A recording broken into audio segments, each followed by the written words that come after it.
Hello दोस्तों, welcome to edu English. स्वागत है आप सभी का आपके अपने चैनल एडू इंग्लिश में। और आज हम टर्म 2 की तैयारी के लिए पहला वीडियो लेकर आए हैं, जिसमें हम क्लास 12th की बुक फ्लेमिंगो से पोएम लेकर आए हैं, अ thing of beauty composed bye John Keats. Term 2 आने वाले हैं, मार्च अप्रैल में टर्म 2 होगा, जो कि सब्जेक्टिव है।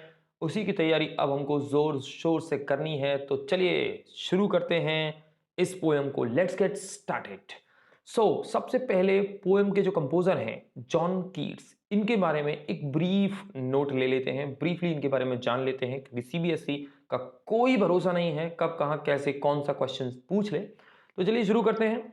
अ थिंग ऑफ ब्यूटी, इसको लिखा था जॉन कीट्स ने।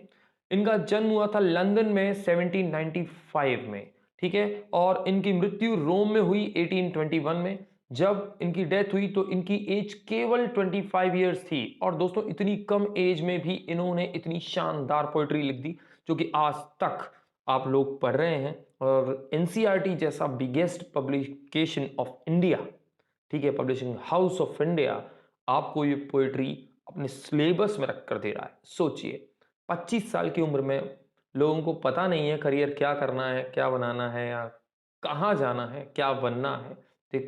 दे are not able to decide it. इतनी कम उम्र में उन्होंने इतना बड़ा मुकाम हासिल कर लिया था। बीमारी की वजह से इनकी डेथ हुई थी। He is a romantic poet, ठीक है, रोमांटिसिज्म वाले पोएट हैं ये। His poetry is characterized by sensual imagery. इनकी पोएट्री जो है उसको सेंसुअल इमेजरी कहते हैं, ठीक है। His most popular work is a series of odes. सबसे ज्यादा पॉपुलर वर्क जो है वो इनकी सीरीज ऑफ ओड्स। ओड्स क्या होते हैं? A lyrical poem which is meant for a particular subject. एक ये ऐसी पोएम होती है दोस्तों, जिसमें किसी भी पर्सन को या फिर प्लेस को या इवेंट को या आइडिया को ग्लोरीफाई किया जाता है, बहुत बढ़ा चढ़ाकर बहुत सुंदर सा बताया जाता है। जैसे संजय लीला भंसाली की मूवीज जो होती हैं, उनमें ग्लोरिफिकेशन होता है चीजों का, बहुत ही भव्य चीजें दिखाई जाती हैं, बिल्कुल ऐसे ही ओड में होता है। Today's poems are one of the most sought after in demand, ठीक है। इनकी पोएम सबसे ज्यादा इन डिमांड क्रिएशंस हैं in English literature. The above given poetry is an excerpt. ये एक एग्जर्प्ट यानी हिस्सा है फ्रॉम हिज पोएम एंडीमियन। इनकी एक पोएम थी एंडीमियन, अ पोएटिक रोमांस, 1818 में लिखी थी इन्होंने, ठीक है। उस पोएम में क्या कहते हैं, जो है, एक लकड़हारा था, शेफर्ड जिसको बोलते हैं। इसको एक रात को सपना आया, किसका? सिंथिया का। Cynthia is goddess of moon और गॉडेस ऑफ ब्यूटी। तो वो प्यार कर बैठा सिंथिया से सपनों में ही, और उसको ढूंढने के लिए निकल पड़ा। उसकी जर्नी में जितनी भी नेचुरल चीजों से वो मिला, तब उसको पता चला कि असली खूबसूरती होती क्या है। इसी चीज को दोस्तों इस पोएम में बहुत शानदार तरीके से बताया गया है। चलिए आगे शुरू करते हैं इसकी समरी को। समरी क्या कहती है कि आर अटैचमेंट्स टू द अर्ली थिंग्स यानी सांसारिक चीजें जो कि नश्वर हैं, जो कि एक दिन खत्म हो जाएंगी, हम आप बाकी सारी चीजें, ठीक है। जो हमारे अटैचमेंट हैं हमारी अर्दली थिंग्स से, are like a flowery wreath, एक फूलों के बंधन की तरह है। दे आर ट्रैप्स, ये एक जाल है, which bind us to the materialistic things, ये हमको संसार की मटीरियलिस्टिक थिंग्स, जो कि एक ना एक दिन खत्म होनी है, उनसे बांध कर जोड़ कर रखते हैं, यानी मोह में डाल कर रखते हैं। And keep us away from eternal happiness, और हमको इटर्नल हैप्पीनेस से, जो कि ब्यूटी ऑफ नेचर में रिसाइड करती है, उससे हमेशा दूर रखते हैं। हम हमेशा चीजों के पीछे भागते रहते हैं, पैसा हो या फिर वो कोई और चीज है, ठीक है। हमको हमेशा पजेसिव होना पसंद है, पजेशंस पसंद है, आज ये ले लिया, कल वो ले लें, कल वो ले लें, इस तरह से चलती रहती है लाइफ। और हम कहीं ना कहीं इस भाग दौड़ में भूल जाते हैं कि असली खुशी और असली सुंदरता जो है इस नेचर में है। The earth is full of hatred. John Keats कहते हैं कि ये दुनिया घृणा से भरी हुई है, ग्रीड यानी लालच से भरी है, एंड नेगेटिविटी और नकारात्मक बातों से, नेगेटिव लोगों से भरी हुई है। सच बात भी है। कोई भी आपको 10 में से 9 लोग ऐसे मिलेंगे, अगर आपको ये आइडिया लेकर जाओ तो वो ये कहते हैं कि नहीं नहीं, इस काम को मत करो। आइदर वो फेल हो गए थे करने में, या फिर उन्होंने आज तक किया नहीं है, तो वो आपको सक्सीड होते हुए भी नहीं देखना चाहते। कुछ ऐसे लोग आपको हमेशा मिलेंगे अपने आसपास, तो ऐसे लोगों से हमेशा बच कर रहिए, क्योंकि ये किसी भी मतलब दुश्मन से कम नहीं है, ये दुश्मन से भी बड़े दुश्मन है। ये आपको तबाह कर देंगे आपके साथ रहते हुए। दुश्मन दिखता तो है, ये तो दिखते भी नहीं है कि ये आपको तबाह करने की कोशिश कर रहे हैं। According to the poet, the gloom and sadness, जो ग्लूम यानी जो अंधकार और जो दुख है, उदासी जो है, caused by this negativity fades away with the positive vibes of the beautiful things that surrounds us. Those beautiful things that surround us, ये क्या है? ये है हमारा नेचर। दोस्तों, हमारा नेचर जो है वो पूरी खूबसूरती से भरा हुआ है। इसमें जो प्लांट्स हैं, जो ट्रीज हैं, ठीक है, जो पेड़ पौधे जो होते हैं, पहाड़ हैं, जितनी भी चीजें इस नेचर में आती हैं, जंगली जीव हों, ठीक है, या फिर पंछी हो, उनका चहकना हो, बीज हो, बटरफ्लाइज हों, नदियां हों, झरने हों, ये सब चीजें, even the sun and the moon, ये सब चीजें बहुत सुंदर हैं। इनकी अपनी इटरनल ब्यूटी है जो कभी भी खत्म नहीं होती, बल्कि हमारे अंदर भरी हुई उस नेगेटिविटी तक को ये समाप्त कर देती है, बिल्कुल खत्म कर देती है। दोस्तों, ये ताकत है नेचर की, और इस नेचर की ताकत को जॉन कीट्स ने इस पोएम में बहुत शानदार तरीके से बताया है। तो चलिए पोएम पर बढ़ते हैं, एक एक लाइन को खोल के देखेंगे क्या कहा है आखिरकार जॉन कीट्स ने कि ये पोएम इतनी ज्यादा इटरनल हो गई। चलो इसका अब पोस्टमार्टम करते हैं। पहला स्टांजा है, A thing of beauty is a joy forever. Its loveliness increases. It will never pass into nothingness, but keep a bower quiet for us, and a sleep full of sweet dreams and health and quiet breathing. A thing of beauty is a joy forever. यानी कोई भी सुंदर सी जो चीज होती है ना, is a joy for ever, यानी वो हमेशा के लिए सोर्स ऑफ जॉय होती है हमारे लिए। सोर्स ऑफ जॉय हमेशा के लिए, कोई भी सुंदर सी चीजों की नेचर से जुड़ी हुई है, वो हमेशा सोर्स ऑफ जॉय बनी रहेगी। इट्स लवलीनेस, इस सुंदर चीज का प्यारापन जो है, इंक्रीजेस, बढ़ता ही चला जाता है, कम नहीं होता है। It will never pass into nothingness. Nothingness से मतलब क्या है? वर्थलेस हो जाना, सेंसलेस हो जाना, बेकार हो जाना। तो ये जो सुंदर चीज है ना, will never pass into nothingness, ये कभी भी जीरो नहीं होगी, ये कभी भी बेकार नहीं होगी, अनवर्दी नहीं होगी। नेचर कभी अनवर्दी होता है क्या? पेड़ पौधे कभी अनवर्दी होते हैं क्या? वो तो मरते दम तक इंसान की कोई ना कोई जरूरत पूरी करते ही रहते हैं, ठीक है। बट बल्कि ये नथिंगनेस में तो नहीं जाती, यानी बेकार तो होती नहीं है, बल्कि will keep a बोवर quiet for us. बोवर quite यानी एक शेडी प्लेस, ठीक है। शेड क्या देती है? सुकून देती है। तो ये तो हमारे लिए एक शेडी प्लेस बनाते हैं, एंड अ स्लीप, और हमको एक नींद प्रदान करते हैं, फुल ऑफ स्वीट ड्रीम्स, जो कि मीठे मीठे सपनों से भरी हुई है। नेचर के ओट में सोना, हम लोग वैकेशंस पर जाते हैं घूमने के लिए, हिल स्टेशंस पर जाते हैं, जाते कि नहीं जाते? क्यों जाते हैं? उस नेचर से मिलने के लिए, जिसको हम कहीं ना कहीं मिस करते हैं हमारी एवरीडे लाइफ के अंदर, है ना। तो यही तो रीजन है जो हम इतना पैसा खर्च करके वहां जाते हैं। वहां जाकर हमको सुकून मिलता है, और स्वीट ड्रीम से भरी हुई नींद मिलती है, ठीक है, एंड गुड हेल्थ, एक हेल्थ मिलती है, अच्छा स्वास्थ्य मिलता है हम लोगों को, एंड क्वाइट ब्रीदिंग, और चैन की सांस ले पाते हैं। कभी देखा है, ठीक है, कि जो आप पेड़ पौधों के पास बैठो, आप जाकर चैन की सांस आएगी आपको, आप रिलाइव्ड हो जाओगे। आपको ये एनवायरमेंट, ही नेचर ही तो है जो कि गुड हेल्थ देता है। हेल्थ के राज कहाँ छिपे हुए हैं? हमारे नेचर में छुपे हुए हैं। तो पहले स्टांजा में जो जॉन कीट्स हैं, उन्होंने एक्चुअली डिफाइन किया है किसको? अ थिंग ऑफ ब्यूटी को, कि ये क्या है? बेसिकली ये एक सोर्स ऑफ जॉय है जो कि कभी खत्म नहीं होता, हमेशा बना रहता है। इसका प्यारापन यानी इसकी सुंदरता हमेशा बढ़ती चली जाती है, घटती कभी भी नहीं है। ये कभी भी वर्थलेस नहीं होता, बल्कि हमारे लिए एक शेडी प्लेस तैयार करता है, सुकून तैयार करता है। वो सुकून जो हमको चैन की नींद देता है, मीठे सपने देता है, अच्छी हेल्थ देता है, एंड क्वाइट ब्रीदिंग, और चैन की सांस देता है। तो दोस्तों, ये था पहला स्टांजा, जिसमें जॉन कीट्स ने बड़े ही ब्यूटीफुल अंदाज में इस अ थिंग ऑफ ब्यूटी अपने टाइटल को डिफाइन किया है। आगे बढ़ते हैं।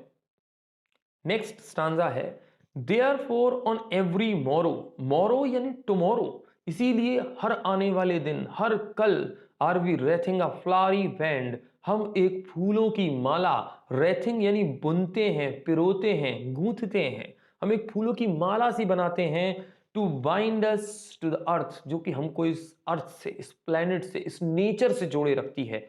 जाते हैं हम ना घूमने, जाते हैं हम वेकेशंस पर, है कि नहीं है? क्यों? इस नेचर से जुड़ने के लिए। हमारा शरीर जो है वो 5 एलिमेंट्स से बना है, और ये 5 एलिमेंट्स कहाँ से आते हैं? नेचर से आते हैं। तो हम उसी नेचर की ओर दौड़ते हैं जब कहीं ना कहीं अपने आप को हम कमजोर महसूस करते हैं। ये नेचर है जो हमको एनर्जी देता है, ताकत देता है। ये हमसे कुछ लेता नहीं है बल्कि देता ही है। आपने प्लांट लगाया हो या ना लगाया हो, आपको ऑक्सीजन मिलती है, आपको फल, फूल और शेड मिलती है, आपको लकड़ी मिलती ही है कि नहीं है? ये हमसे कुछ लेता नहीं बल्कि देता ही है।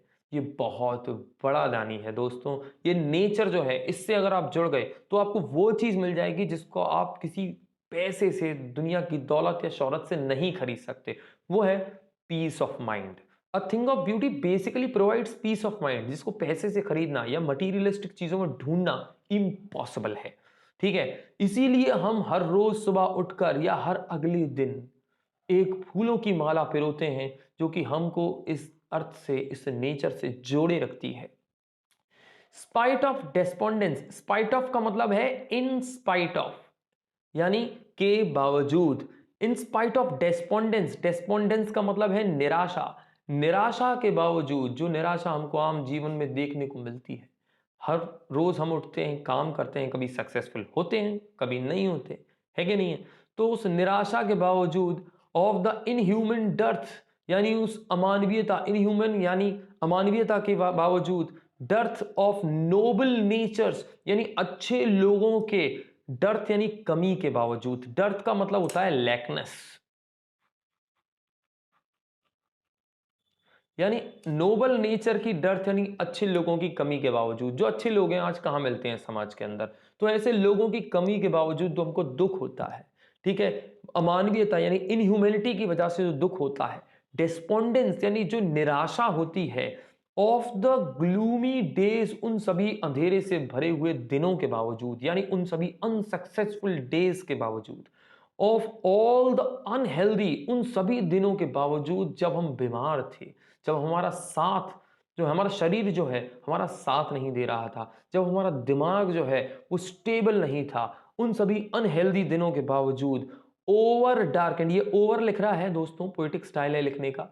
ओवर डार्केंड वेज यानी उन निराशा से भरे हुए रास्तों के बावजूद, जिन पर हम चलते रहे और चलते रहे, without reaching to an ultimate destination, the desired destination, उस अपनी मनचाही मंजिल को पाने तक हम चलते ही रहे, पर आखिर में हाथ में निराशा लगी। इन सभी सफरिंग्स, ये जो जितनी भी चीजें यहां से लेके यहां तक बताएंगे ना, ये सभी क्या है? सफरिंग्स हैं। इन सभी सफरिंग्स के बावजूद, yes, in spite of all, इन सभी चीजों के बावजूद, सम शेप ऑफ ब्यूटी, यानी नेचर की कोई ना कोई सुंदर शेप ऐसी जरूर होती है, मूव्स अवे द पेल, पेल यानी निराशा, जो कि उस निराशा को हटा देती है, फ्रॉम आर डार्क स्पिरिट्स, यानी हमारी निराश आत्मा से, हमारे निराश मन से।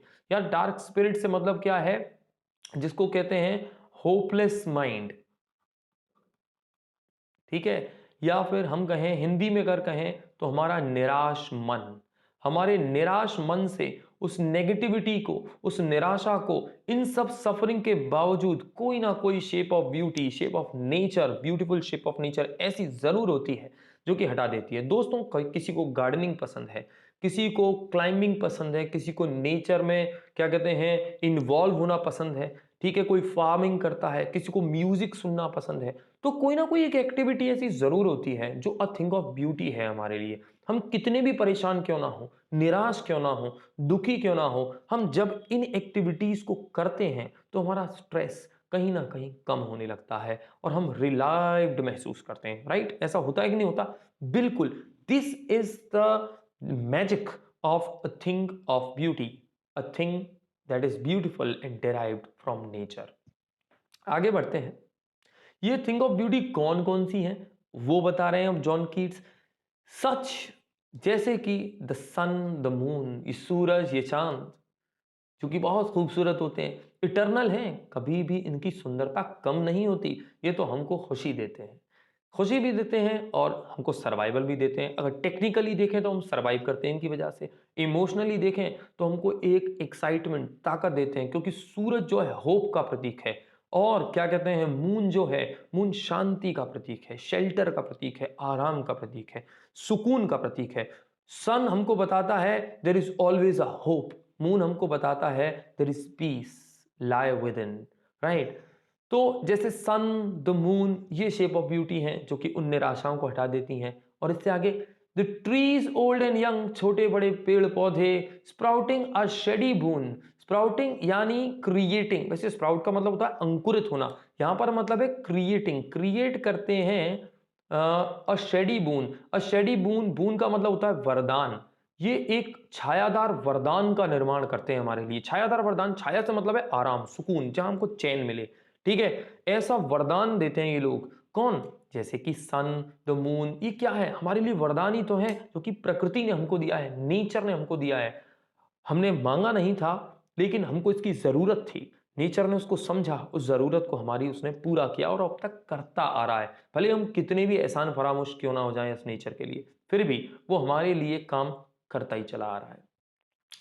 फॉर सिंपल शीप, और इवन सिंपल शीप यानी एक साधारण भेड़ जैसे जानवर के लिए, या सिंपल शीप से मतलब एक तो एनिमल है जो कि भेड़ है, और सिंपल शीप का मतलब कॉमन मैन भी है, यानी एक यहाँ आम इंसान के लिए भी, जिसने खुद नेचर के लिए कुछ नहीं किया होगा, उसके लिए भी ये एक शेडी बून को क्रिएट करते हैं, एक छायादार वरदान को क्रिएट करते हैं, राइट।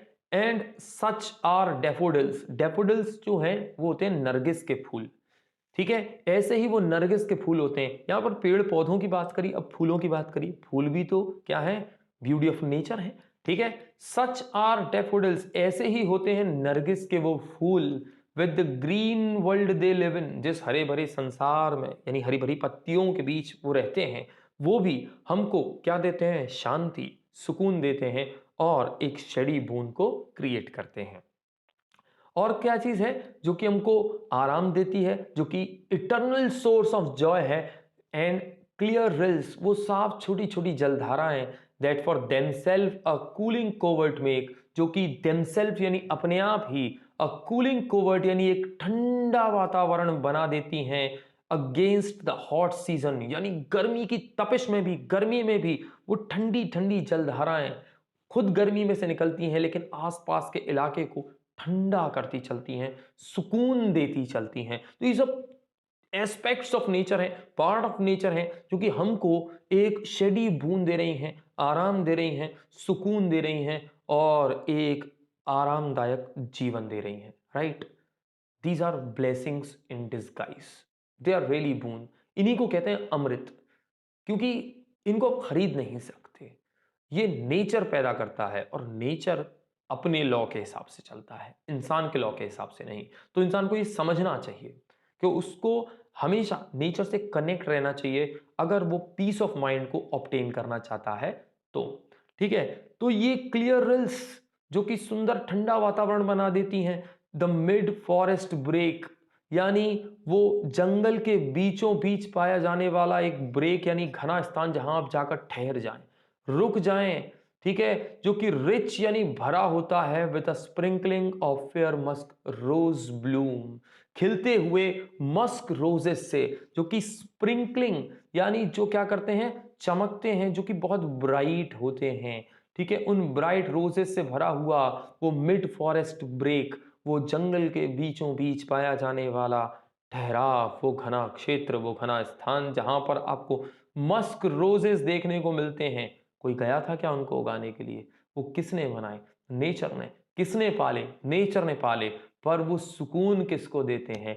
हमको देते हैं, हम लोगों को, यानी हम ह्यूमंस को सुकून कौन देते हैं? यही जो है थिंग ऑफ ब्यूटी है, यही वो रोजेस या फिर पार्ट ऑफ नेचर हैं जो कि हमको शांति, सुकून और आराम प्रदान करते हैं।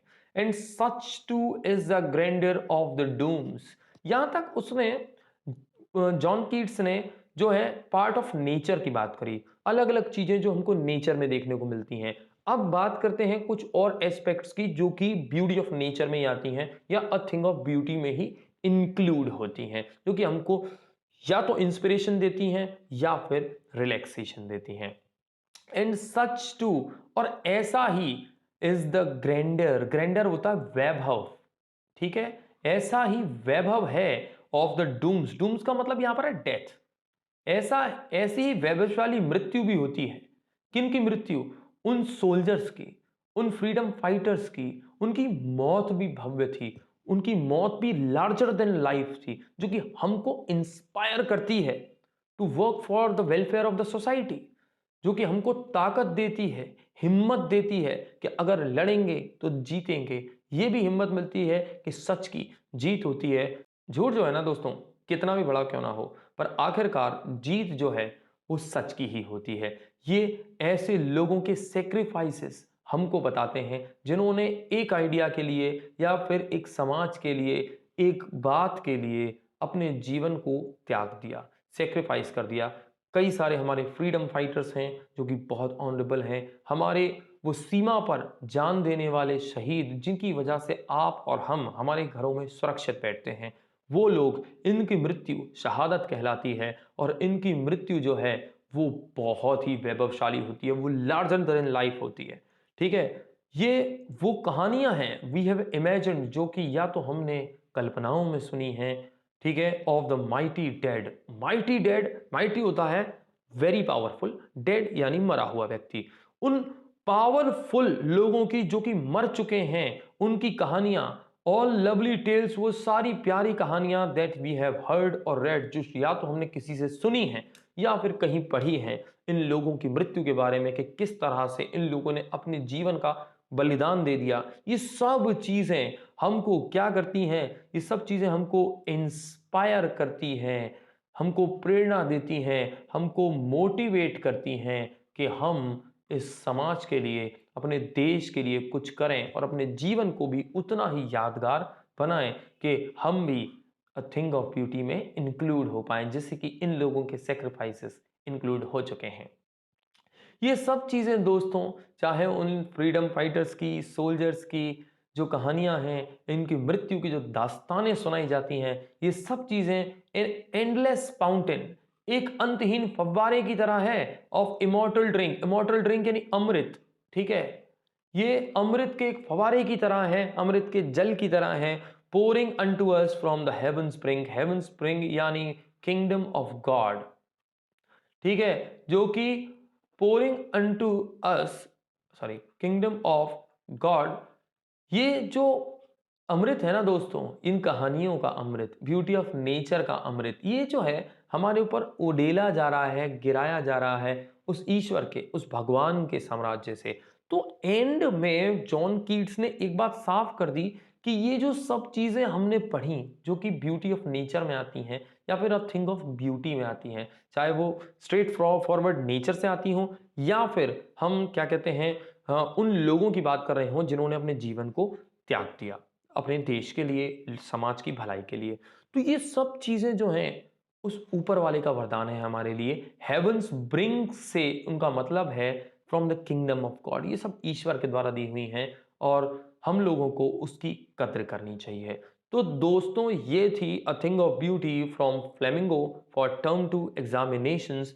We have discussed about the poet, we have discussed the summary and explanation of this poem line by line.